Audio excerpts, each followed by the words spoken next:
Good morning, I'm Nivareti Manu, and this is your morning news fix for Wednesday, 29th of May. In this update, 5 people have been killed in a 2-vehicle crash in Ohopo between Hamilton and Te Awamutu in the Waikato.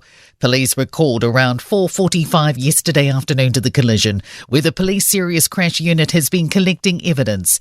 State Highway 3 between Jari Road and Ngaroto Roads expected to be closed for a significant period of time. Waikato Road Policing Manager Inspector Jeff Pino says the weather was fine at the time. But obviously we will look at all causes and anything that contributed to this horrendous crash. The News Publishers Association remains optimistic the Fair Digital News Bargaining Bill will go through. A select committee's recommended the bill not be passed in its current form. The bill would force social media giants to pay for using news media. Media and Communications Minister Paul Goldsmith says they've not made a decision and it's still on the table.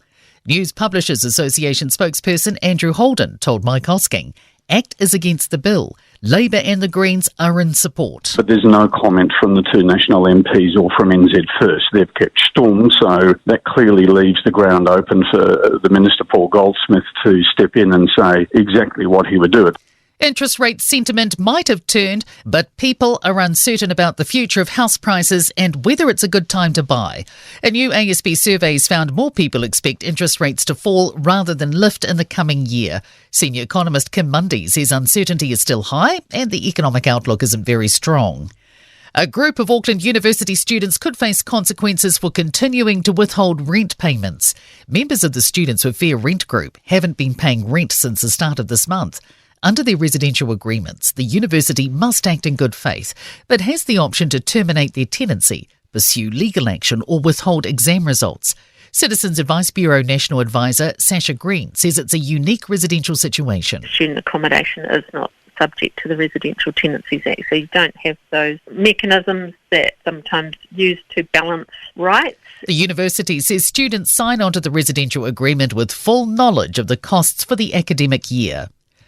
Donald Trump supporters and opponents have been trading barbs outside the courthouse where closing arguments have been delivered in his hush money trial. Actor Robert De Niro has been speaking against Trump, shouting over hecklers chanting "F you Biden." Donald Trump wants to destroy not only the city, but the country. Eventually, he could destroy the world.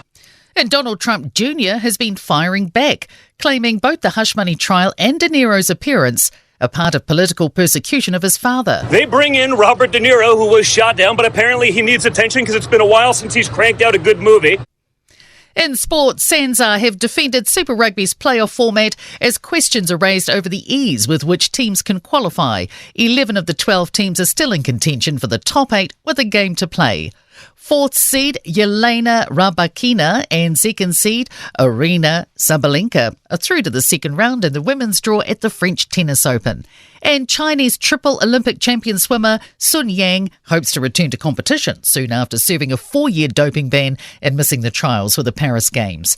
I'm Nivareti Manu and that's your latest news fix. We'll be back with the next update at midday from the Newstalk ZB newsroom.